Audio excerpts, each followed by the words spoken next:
On est dans une super étude sur le livre de l'Apocalypse, comme vous le savez, depuis quelques semaines. Et on a la chance de survoler l'ensemble du livre de l'Apocalypse. Pas dans tous les détails, parce que c'est, je pense, le travail d'une vie. Mais quand même, on va pouvoir voir un certain nombre de choses hyper intéressantes aujourd'hui.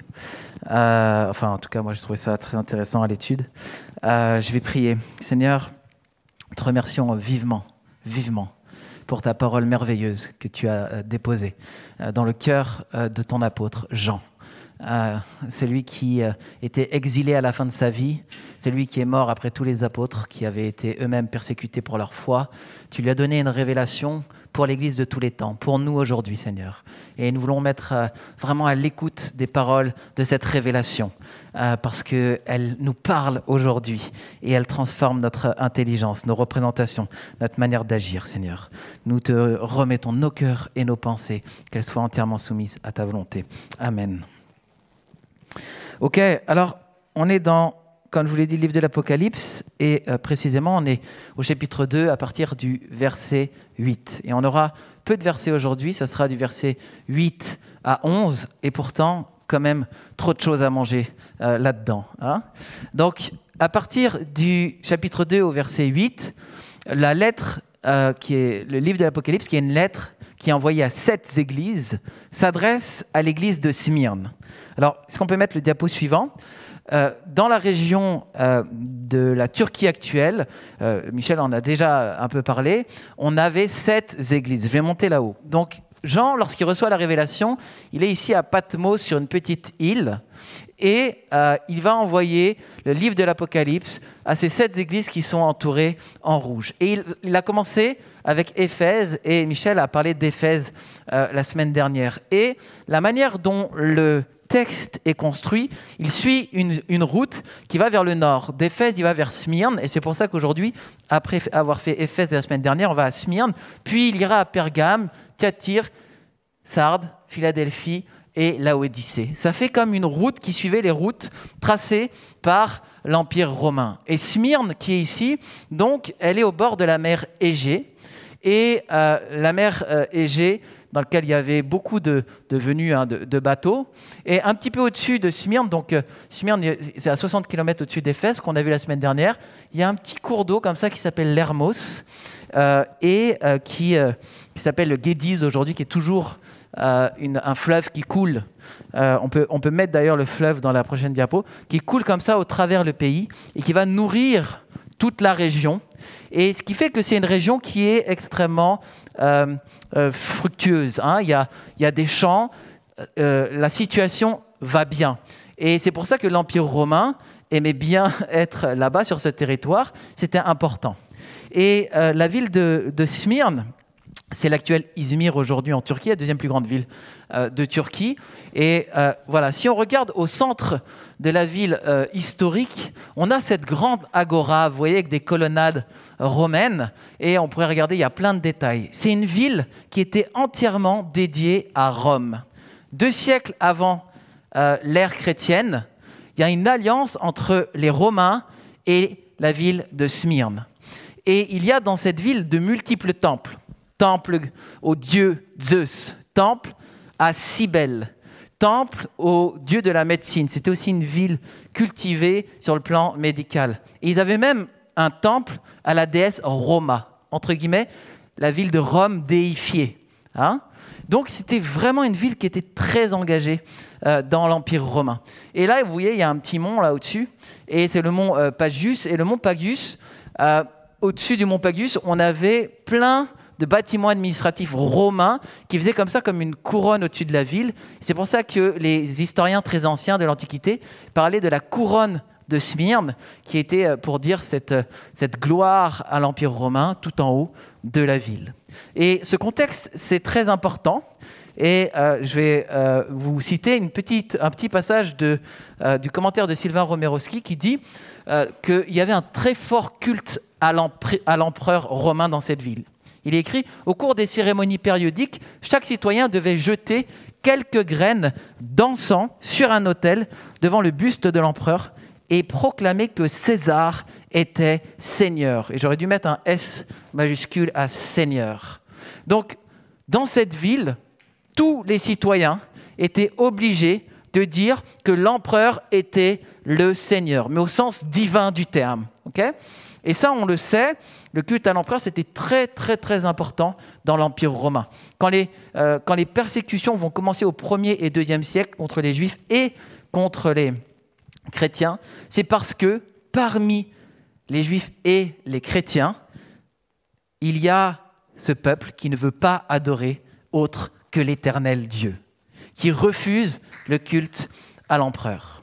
Et il y a un personnage important dans l'histoire, et je vais vous lire un peu à propos de lui, c'est Polycarpe de Smyrne. Peut-être vous avez déjà entendu parler de Polycarpe de Smyrne. Polycarpe de Smyrne, c'est un chrétien qui est né alors que les apôtres étaient encore vivants. Et il va être évêque de l'église de Smyrne, qui est justement l'église du livre de l'Apocalypse. Et les historiens anciens nous parlent de ce Polycarpe. Et voici par exemple ce que dit Irénée de Lyon, Irénée qui était l'évêque de cette ville ici, Lyon, en l'an 170, et qui était un disciple de Polycarpe. Il dit, quant à Polycarpe, non seulement il fut disciple des apôtres, et vécut avec beaucoup de ceux qui avaient vu le Seigneur, mais encore il fut établi par les apôtres pour l'Asie. Je ne vais pas lire tout, mais ce Polycarpe, c'est quelqu'un qui avait été choisi par les apôtres, et on pense effectivement que c'est l'apôtre Jean qui a imposé les mains à Polycarpe pour qu'il devienne responsable des églises d'Asie. D'accord ? Et donc, je continue. Comme évêque dans l'église de Smyrne. Et nous-mêmes, nous l'avons vu dans notre prime jeunesse, il vécut en effet très longtemps et ce fut dans une vieillesse très avancée qu'il sortit de la vie, après avoir rendu un témoignage glorieux et très éclatant. Il avait toujours enseigné ce qu'il avait appris des apôtres, ce que l'Église transmet, ce qui seul est véritable, c'est ce dont témoignent toutes les églises d'Asie et ceux qui, jusqu'à présent, ont succédé à Polycarpe, qui a été un témoin de la vérité beaucoup plus digne de foi, beaucoup plus assuré que Valentin, Marcion et tous les autres esprits pervers. Donc Valentin et Marcion, c'était effectivement des hérétiques. Valentin, c'était un gnostique. Marcion, il arrachait les 2/3 des pages de la Bible pour dire voilà ce qu'on doit garder. Et je continue. Dernière phrase pour cette citation. Venu à Rome sous Anicète, il amena dans l'église de Dieu beaucoup des hérétiques susdits en prêchant qu'il avait reçu des apôtres la seule et unique vérité, celle qui est transmise par l'église. Pourquoi est-ce que je vous parle de Polycarpe ? Bon, parce qu'il a fait partie, en fait, de l'église de Smyrne. Et quand l'apôtre Jean écrivait, ou plutôt recevait la révélation et l'écrivait sur l'île de Patmos, Polycarpe était déjà membre de cette église de Smyrne. Il y était, dans sa jeunesse. Et plus tard, il va devenir le responsable de cette église. Et je veux bien la prochaine diapo. Ce qui est frappant dans les écrits très, très, très anciens, c'est un écrit qu'on appelle le martyre de Polycarpe, qui exprime comment Polycarpe a été mis à mort par le proconsul romain dans le stade de l'église de Smyrne, brûlé pour sa foi chrétienne. Et Polycarpe, ce n'est pas un chrétien en carton. Polycarpe, ce n'est pas un chrétien qui s'enfuit dès qu'il y a un problème. Polycarpe, ça faisait 86 ans qu'il servait le Seigneur quand il a été mis à mort. Et alors que tous les païens et tous les juifs de cette ville criaient contre Polycarpe, il a assumé sa foi jusqu'au bout et il a été mis à mort. Et je vous donne, grâce à ça, le contexte qui va éclairer notre texte d'aujourd'hui. OK ?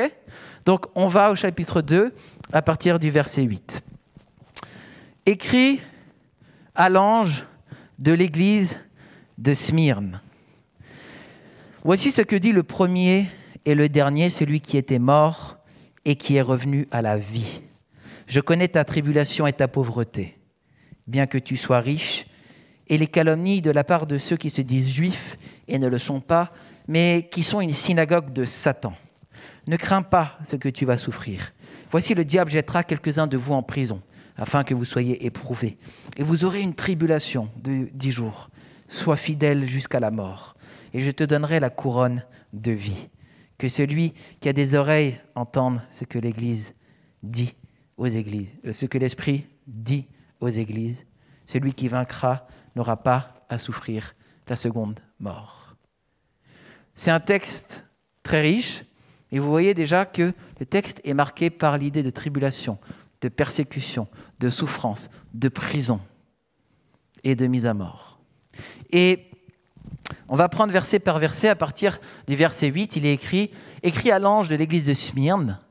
Il y a déjà un débat sur la question de l'ange, parce que les interprètes ne sont pas sûrs. C'est vrai que le mot « ange », ici, il est souvent attribué aux anges, ces esprits au service des enfants de Dieu, ces êtres spirituels.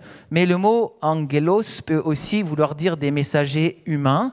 Et un certain nombre d'interprètes pensent qu'ici, c'est le fait d'écrire au responsable de l'église de Smyrne, à celui qui est le représentant, ce que nous, on appellerait un ancien principal ou un évêque ou un pasteur.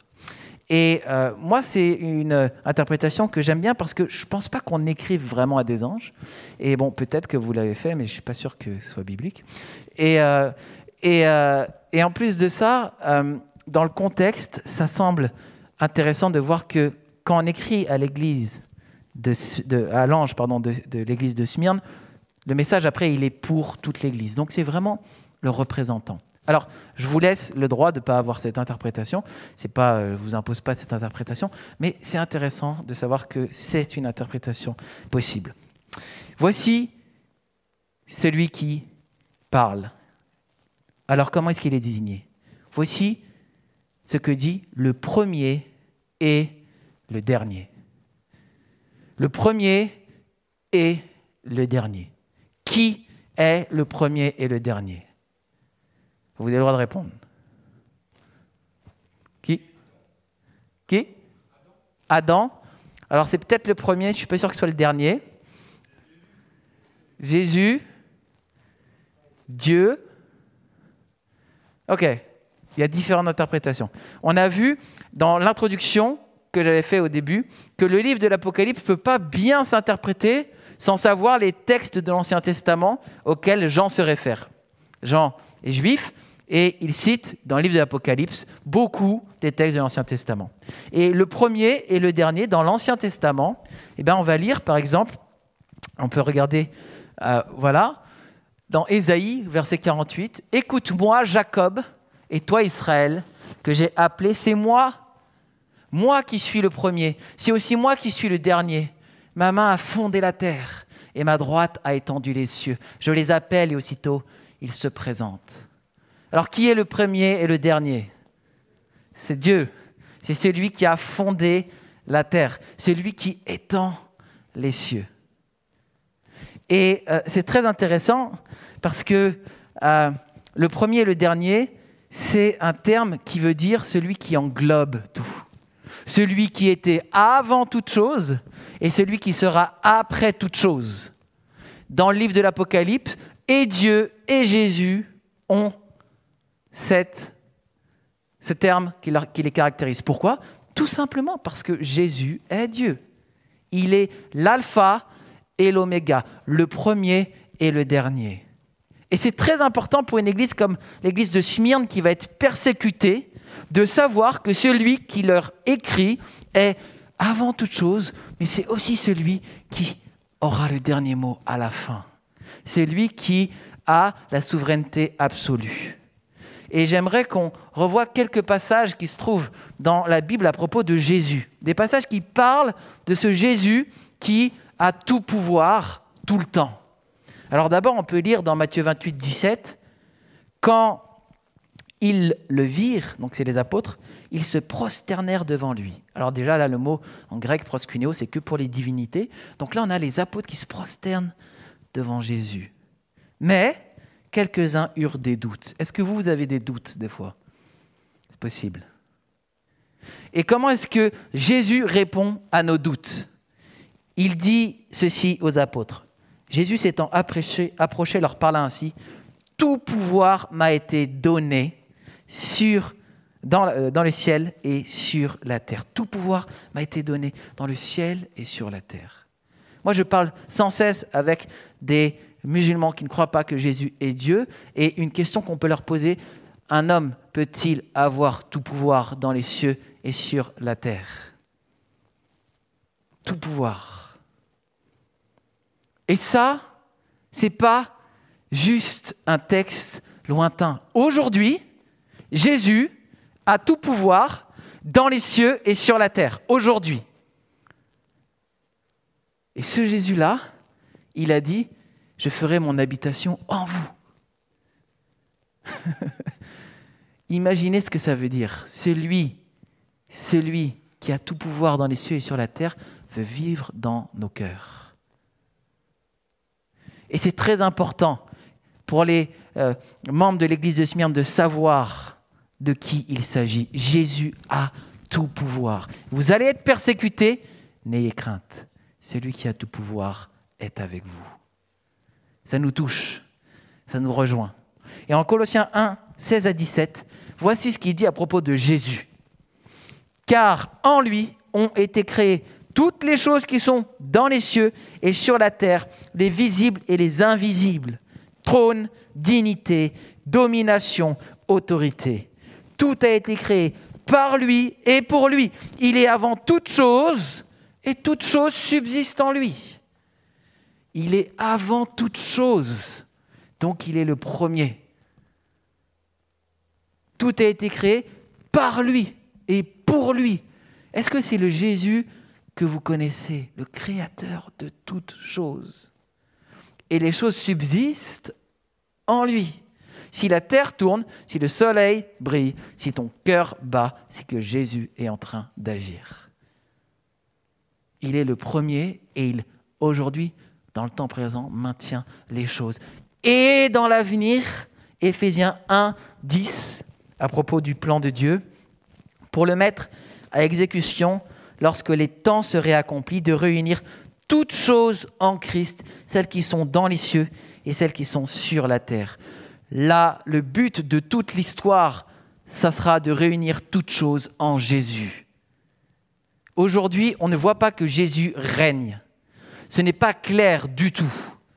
Le diable a autorité, une certaine autorité en tout cas, encore sur terre. Il est le prince de ce monde, le prince de la puissance de l'air. Mais un jour, toutes choses seront réunies en Christ. Il viendra et il jugera. Voici qui est le premier, mais aussi le dernier, qui aura le dernier mot, la fin de l'histoire. Et j'aimerais encore montrer ce petit bout dans le texte d'Ésaïe. Approchez-vous de moi, en rouge en bas, verset 16, et écoutez. Dès le commencement, je n'ai point parlé en cachette. Dès l'origine de ces choses, j'étais là. Et maintenant, le Seigneur l'Éternel m'a envoyé avec son esprit. J'en ai parlé la première fois dans le texte de ce texte, dans l'introduction du livre de l'Apocalypse. C'est un texte incroyable. Depuis le début du texte, l'Éternel parle. C'est moi qui ai fondé la terre. Et au verset 14, vous tous, assemblez-vous et écoutez. Qui d'entre vous a annoncé ces choses ? Moi, au verset 15, j'ai parlé. Je l'ai appelé, je l'ai fait venir et son œuvre réussira. Approchez-vous de moi. Et au verset 17, ainsi parle l'Éternel. Qui parle dans ce texte ? L'Éternel. Et pourtant, l'Éternel dit, l'Éternel m'a envoyé avec son esprit. L'Éternel, envoyé par l'Éternel, revêtu de l'Esprit de l'Éternel.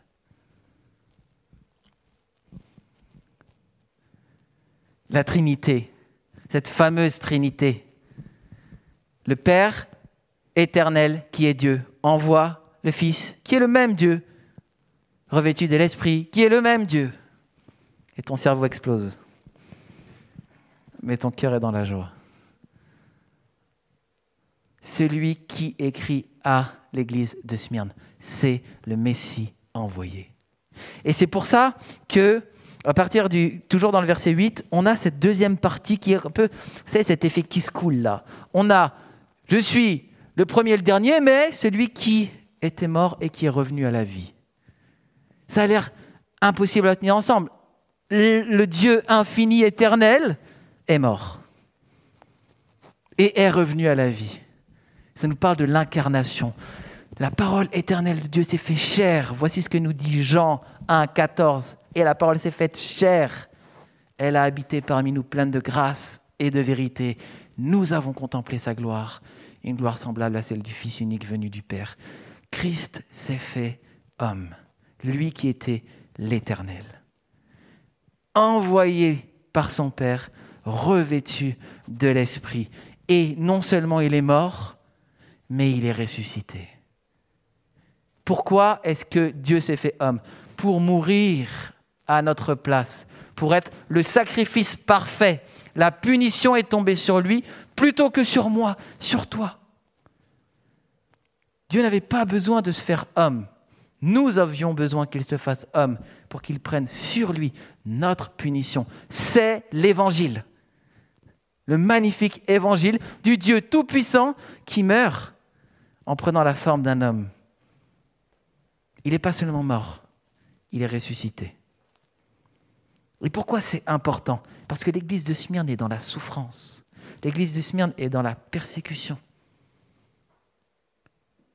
Et ici, le Seigneur dit, j'ai connu la mort. Moi aussi, je suis passé par là. Mais le chemin, il ne se termine pas avec la mort. Parce que moi, je suis ressuscité. Et ce même Jésus dit, je suis la résurrection et la vie. Celui qui croit en moi ne mourra pas, mais aura la vie éternelle. Il rappelle à l'église de Smyrne la vérité fondamentale. Nous avons une espérance en Christ. Ça va? Amen. Amen. Je pense que si on était dans une église d'expression africaine, il y aurait des cris et des alléluia. Mais là, je vois que vous intériorisez toutes ces vérités avec beaucoup de... Gloire à Dieu. Amen. C'est magnifique. C'est magnifique. Et Christ l'avait déjà dit, juste au chapitre avant. Quand je le vis, je tombais à ses pieds. C'est ces gens qui tombent aux pieds de Jésus. Vous savez, cette vision du Christ glorifié dont a parlé Michel la semaine dernière. Je tombais à ses pieds comme mort. Il posa sa main droite en disant « Ne crains point, je suis le premier, le dernier et le vivant. J'étais mort et voici je suis vivant au siècle des siècles, pour l'éternité. Je tiens les clés de la mort et du séjour des morts. » Non seulement Christ est mort, non seulement il est ressuscité, mais il a les clés du séjour de la mort. Beaucoup de gens pensent qu'ils pourront peut-être accéder au paradis par des pratiques religieuses. Non. Vous pourrez accéder à la vie éternelle si vous allez au pied de celui qui a les clés du séjour des morts.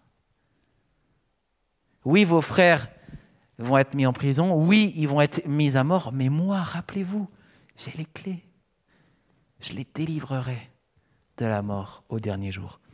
Et ils ressusciteront pour une éternité glorieuse dans ma présence. Verset 9, il écrit « Je connais ta tribulation ». Et je voulais juste insister, il sait. Je connais ta tribulation. Quelle que soit votre situation aujourd'hui, Dieu la voit. Salomé a prié pour ceux qui se sentent seuls. Dieu le voit. Dieu sait. Et c'est magnifique parce que quand on priait avant le culte, j'ai aimé une prière de Guillaume qui disait « Dieu n'enlève pas les épreuves, mais il nous apprend à traverser les épreuves et parfois à prier comme il faut. » Là, Jésus dit « Je connais ta tribulation ». Il n'est pas en train de dire « Je t'enlève ». Il va même insister « Tu vas vivre des choses encore difficiles ».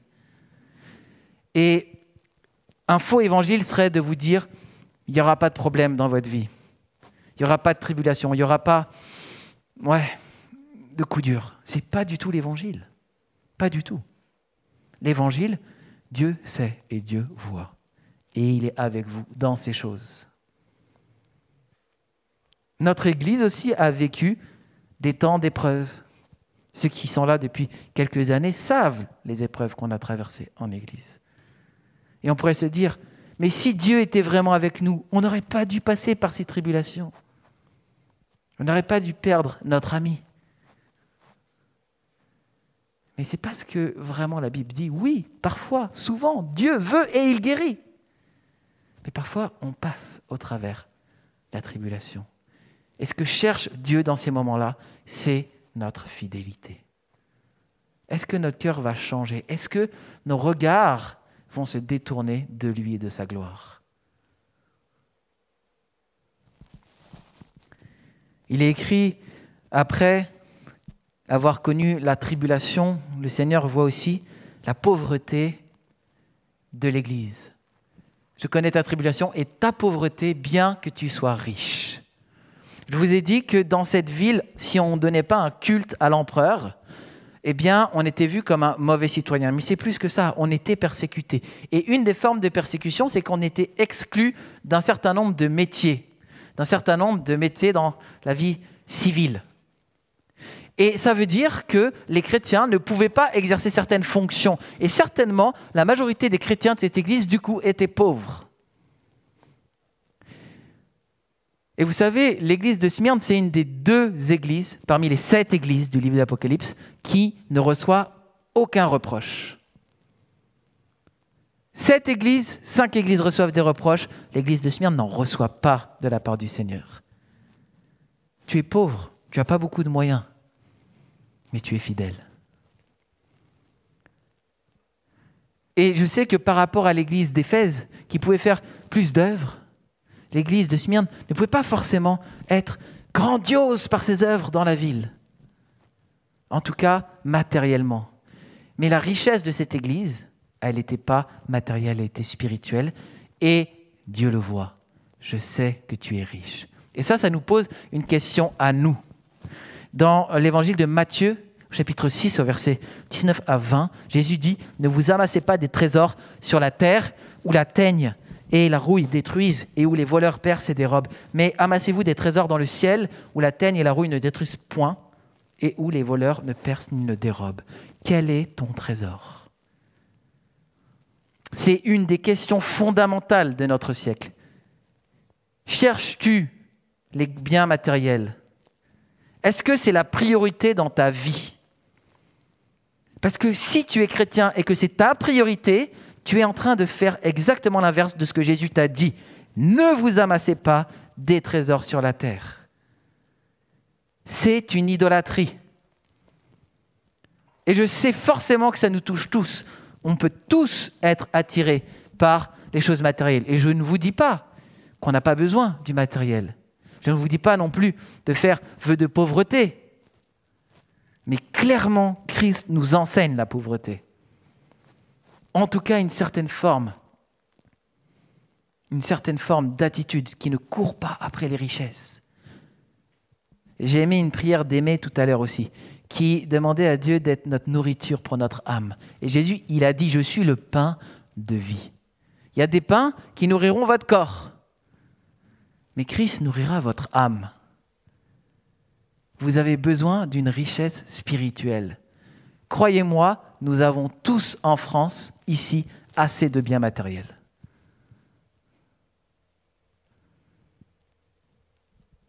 Mais le Christ, c'est notre richesse. Quelle est ta vie de louange ? Quelle est ta vie de prière ? Est-ce que tu reçois les bienfaits de la joie de l'Esprit dans ta vie, de la paix de Dieu dans ta vie, de la bonté de Dieu dans ta vie, de sa grâce dans ta vie ? Comment se fait-il que des gens comme Paul ou Pierre peuvent louer en prison et que nous n'arrivons pas à louer dans des palaces ?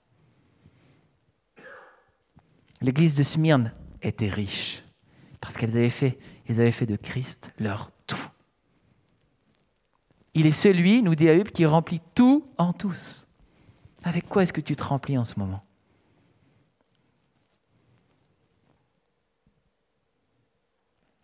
Les choses matérielles ne combleront jamais ton âme. Et c'est pour ça que tu peux accumuler autant que tu veux, ça ne suffira pas. C'est du Christ dont tu as besoin. Verset 9, on va encore passer plus loin. Voilà. Dieu voit les calomnies de la part de ceux qui se disent juifs et ne le sont pas, mais qui sont une synagogue de Satan. Ça, c'est un texte, si on l'avait écrit en 2021, si Jean l'avait écrit en 2021, je pense qu'il aurait été rapidement incarcéré pour antisémitisme. Et je le dis parce que ce texte-là, c'est un juif qui parle. Ok ? C'est Jean qui parle. Il n'y a pas une essentialisation d'un peuple. Mais nos apôtres, comme le Christ, n'avaient pas peur de dire les vérités. Et en son temps, il y a dans cette ville, à Smyrne, Un ensemble de gens qui se disent juifs mais ne le sont pas. Ils le sont selon peut-être une compréhension du judaïsme, mais ils persécutent l'Église et donc ils rejettent le Seigneur lui-même. Il n'y a rien de pire de penser être le peuple de Dieu sans l'être. C'est ce qu'étaient précisément ceux qui ont crucifié Jésus et ceux qui ont lapidé Étienne. Des chefs religieux persuadés de faire la volonté de Dieu en faisant l'exact inverse. Et nous aussi, nous devons faire attention. Oui, c'est par grâce que nous sommes sauvés. Et nous devons rester humbles dans ce que nous avons reçu. Garder une foi attentive à ce que l'Esprit dit. Le terme synagogue de Satan, c'est une reprise en contraste de Nombre 16, verset 3, dans lequel il est écrit, alors je vous explique le contexte, au temps de Moïse, 1500 ans avant Jésus, on avait Corée et un ensemble d'autres responsables, 250 responsables, pour être précis, parmi le peuple d'Israël, qui se sont révoltés contre Moïse et Aaron, qui avaient été, eux, institués par Dieu comme responsables du peuple. Et tout ce groupe de 250 personnes, voici ce qu'ils ont fait. Ils s'assemblèrent contre Moïse et Aaron et leur dirent « C'en est assez, car toute l'assemblée, tous sont saints, et l'Éternel est au milieu d'eux. Pourquoi vous élevez-vous au-dessus de l'assemblée de l'Éternel » Et dans la traduction grecque, l'assemblée, c'est synagogen. Synagogen kuriou. La synagogue du Seigneur. Et donc, Jean, il est en train d'expliquer ces Juifs qui sont dans la ville de Smyrne et qui se mettent à persécuter son Église sont exactement comme les fils comme Corée et ses autres acolytes qui se disaient être l'assemblée de l'Éternel, mais qui se rebellaient contre Moïse qui avait été élu de Dieu, le saint choisi par Dieu.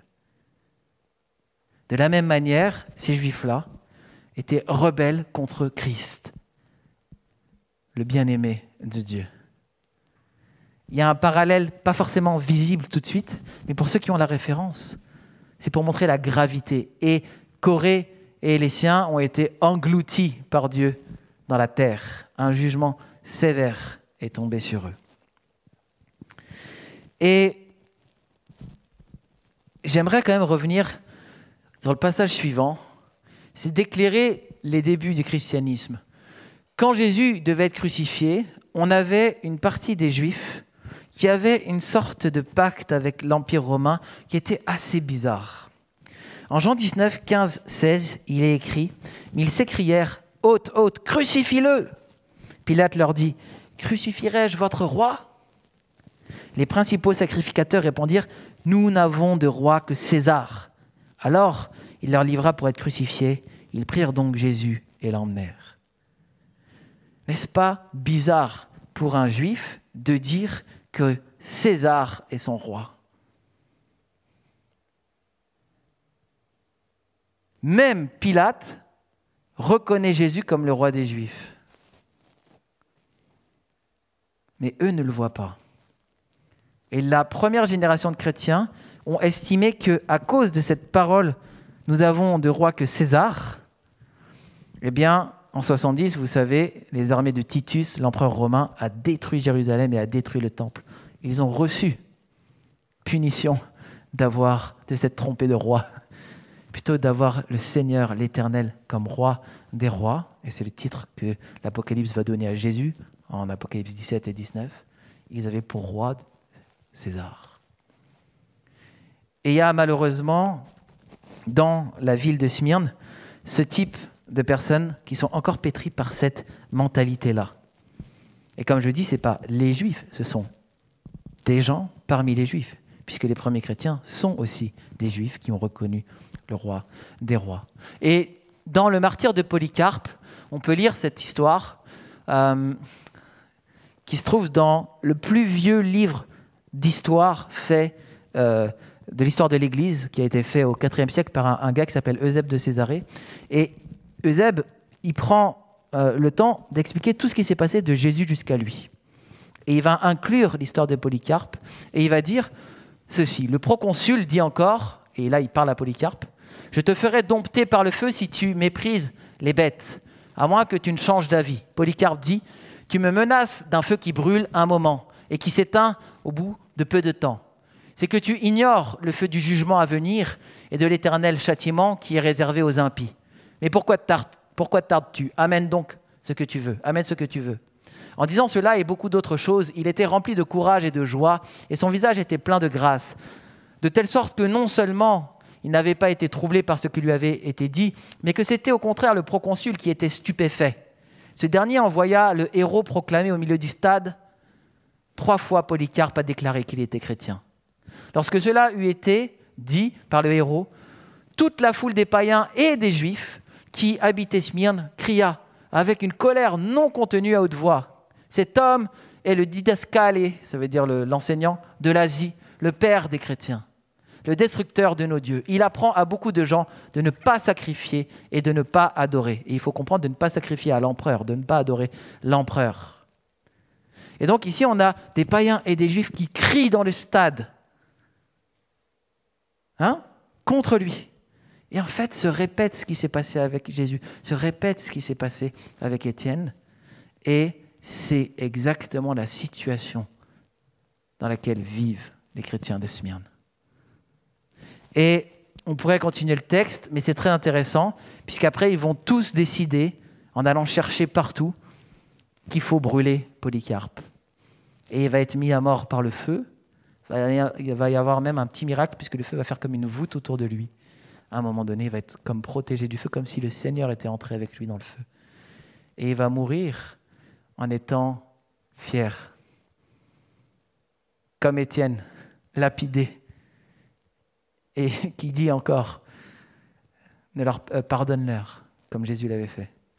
Et alors que Étienne, dans Acte 7, est mis à mort par lapidation, il voit le Seigneur et il dit, « Seigneur Jésus, je remets mon esprit entre tes mains. » Vous savez, lire les martyrs des premiers siècles, c'est très instructif pour nous, parce que ça nous donne une petite idée de quel est notre christianisme par rapport au leur. Si aujourd'hui, dans tous les villages de France, vous avez une église, c'est parce qu'il y a des gens qui ont brûlé vifs. C'est parce qu'il y a des gens qui ont été mis à mort par des bêtes sauvages. C'est parce qu'il y a des morts tout au long du début du christianisme pour la foi. Est-ce que nous, quand nous nous posons la question de notre confort vis-à-vis de notre engagement avec Christ, on n'est pas loin du compte? Quel genre de chrétien on est devenu?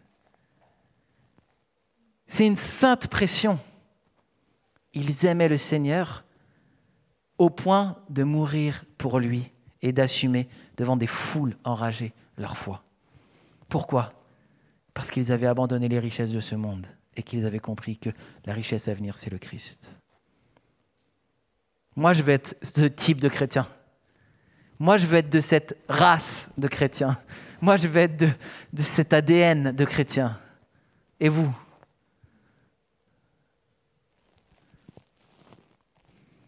On se plaint parfois que l'Église en France n'est pas très... Regardons-nous. Au verset 10, il écrit « Ne crains pas ce que tu vas souffrir.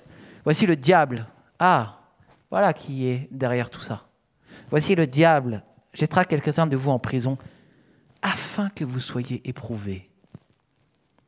Et vous aurez une tribulation de 10 jours. Sois fidèle jusqu'à la mort et je te donnerai la couronne de vie. »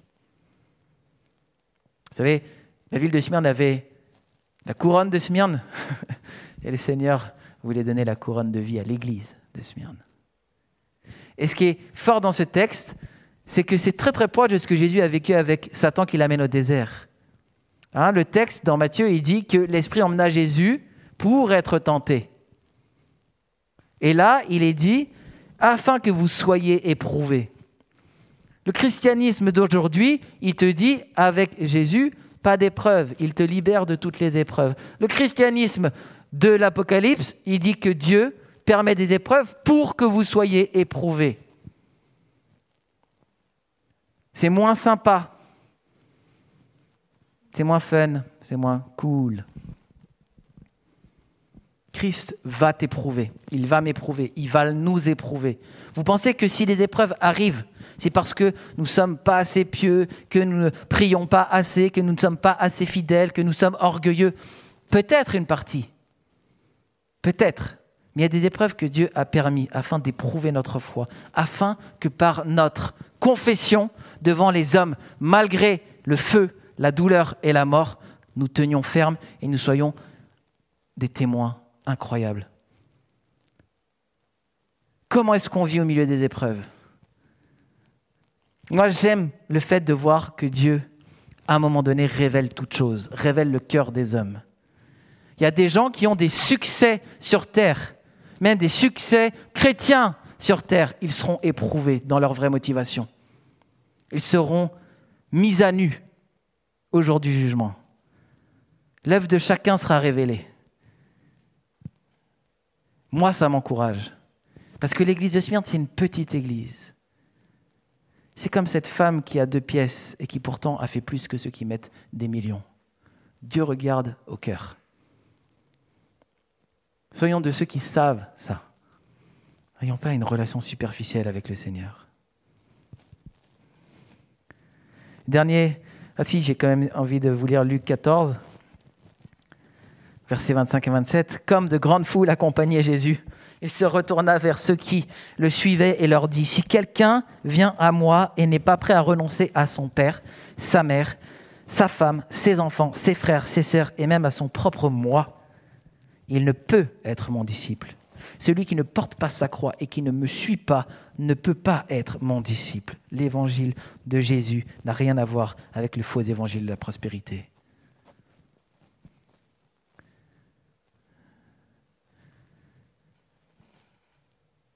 Mon meilleur ami vit dans un pays où les chrétiens sont persécutés. Il y a quelques semaines, il a dû fuir ce pays parce que dans l'entourage, la police commence à amener les gens en prison. Il est en danger. Je ne peux plus communiquer avec lui sur WhatsApp parce que si il est pris, que va-t-il lui arriver? Ce frère a vécu en Égypte. Combien de fois a-t-il été interrogé? Il y a des gens qui souffrent en Orient aujourd'hui. Nos amis chrétiens d'Orient qui meurent pour leur foi, égorgés. On ne se rappelle pas assez de la réalité d'être chrétien. Satan déteste ça. Satan déteste. Parce que nous avons cette prédication qui amène vers celui qui a les clés du séjour des morts. Il est notre ennemi. Waouh! Alors, peut-être que ton père, ta mère, ton frère, ta sœur, ton petit ami, ta petite amie, ou je ne sais qui, t'empêche d'avancer réellement à la suite de Jésus, d'être vraiment son disciple. Eh bien, si c'est le cas, tu n'es pas digne d'être son disciple.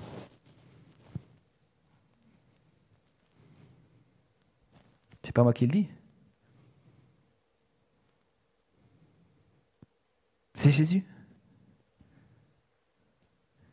Oui, Jésus, c'est le genre d'enseignant qu'on quitte parce que ses paroles sont trop dures. Hein? C'est pas celui qui nous dit ce qu'on veut entendre et qui nous fait des câlins émotionnels. Mais la récompense lorsqu'on a vraiment été un porteur de sa croix, c'est une vraie joie qui surpasse toutes les autres joies.